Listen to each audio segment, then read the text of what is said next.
With every season change, we as humans have the urge to learn new things. Whether it's that knitting needle that you'd never touch again, or that Rubik's Cube party trick you forgot after a year. Humans have the tendency to try new things. I guess trying everything is a great feeling, whether it is for your own mental health or just out of pure curiosity. I will be challenging myself to draw potato related pictures today.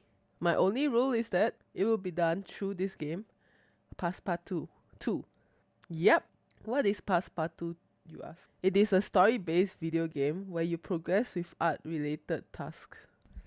You get to draw normal art on a canvas, but also get to design things like signage, stickers, shredding bin, and things like that. When I was watching art YouTubers in the past, I came across gameplay of the first Passepartout, and I was inspired by it. I really kinda admired the artistic direction of that video on how he can make the characters in the story to be brought to life. Anyways, let's begin, shall we? At the start, we are greeted by the scene of Passepartout, being a washed up, uninspiring, privately hired artist. He is lost, and to top it off, he got kicked out by the very art curator that hired him. Homeless and scrapless, he set sail for the town to earn himself a name again. One of the first few people we get to meet is Benjamin. Benjamin is a highly sus person because the things he talks about are French, but usually involves baguette, croissant, poisson. when the when the conversation has nothing to do with food, it's just art. I don't get it. I sold him my first art at a measly $30, and to be honest, I see this as a very long journey ahead. Incidentally, he also runs an art supply store and is both an enabler and also a kryptonite to this whole operation. His art supplies range from less than $100 to $500. Considering how much I sold my first art for, it would take me 10 art pieces to even own one of these fancy little brushes. With some luck, of course. You know that statement of art mimics life, life mimics art, yada yada. If you can put a price on a piece of brush, I just hope I don't have to slog around an hour each for that piece of brush. Anyways, after creating a few potato related pieces like this one that looks like a certain cookie brand. Yeah, basically everything's potato, huh? Even the flag is a potato. I moved on the echelon and went to a better part of town where there are more people willing to pay for my art. I delved slightly into street art, abstract art, sticker art, product design, here and there.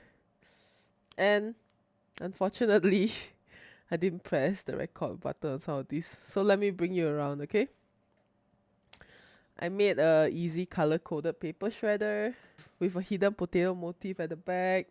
You can see it's just a potato, alright? But it's legit, okay? There's a billboard for it, there's a signage for it.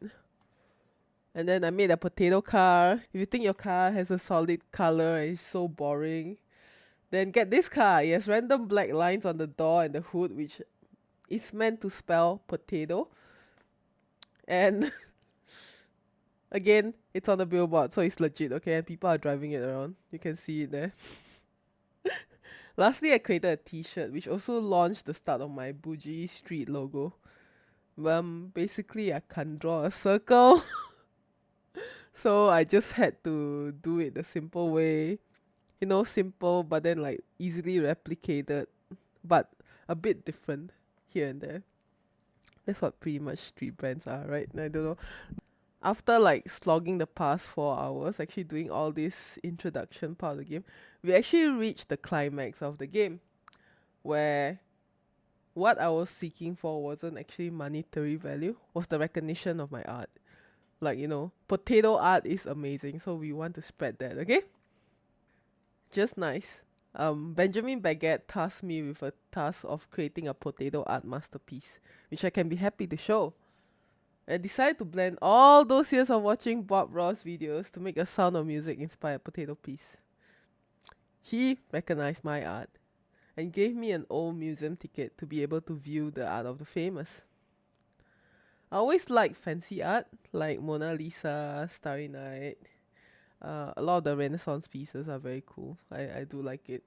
As an aspiring potato artist, I too wish I can be in the museum. However, I also recognize that this is a mediocre piece and it may be a joke. Um, Funny enough, it wasn't because the piece was mediocre that I was rejected. It was simply because it lacked credentials. I mean, the curator of this city is just like, oh yeah, this piece has no one, he has no clout, so we kind of need someone to have clout, to recognize this piece. I guess art is nothing without the influence of these highly regarded individuals, eh. So I begrudgingly headed to the Beverly Hills of this game and started my cloud chasing. I had to trade non-potato related art for 3 people, so I must skip this portion, okay? I don't really care about the non-potato portion of this game. Finishing the task for these 3 people will give me clout to actually gain the recognition of this lady by the name of Adorien. You try that again. Adorien. Let's call her Queen, okay? Her name is a bit complicated. She basically has an even bigger clout than the museum curator. The Queen has a very expensive art store, and you can paint on marble slabs, fancy canvases, and finely curated brush sets, which sets you back for 1,300. In like my simple art talk, that's gonna take me about like 20 to 30 pieces of artwork to get back the money. However, I actually had a brush I really wanted, and another. So I slogged myself into the studio and did what an artist would. Sell their soul for their art just to pay for these brushes. This is a time lapse of what I sold, and pretty much I think it's just street art because I can't really do much nice fine details in this game because I was using a controller. I was playing it on the Nintendo Switch. So I guess these are all Basquiat inspired pieces. Sorry if that's really a insult, but I do love Basquiat. I went to the museum before and so beautiful, so interesting, so colorful, so vibrant, and so edgy. I love it. Anyways, next. So the reason why I'm slogging for this is because I had a vision where I can do a better version of my final art. And the tree brush in particular was essential. I was thankful as my pieces sold for like 500 a pop. So it took about 30 minutes, thank goodness. But I guess that's fine. To be honest, I found the algorithm for getting approval for the arts in this game through just playing it. And these are the 3 tips I'll give you. 1, you have to fit the criteria. For example, if the thing needs to be fully a certain color, it has to have that. And 2, the type of brush you use increases the price. So for example, if you use a 499 brush, it'll cost more. 3, the more layers, the better it sells. Even if a critic says it's too complicated and don't want it, another NPC will still buy it for 1,500. Also, then of course, wow, I didn't know this kind of was worth so much.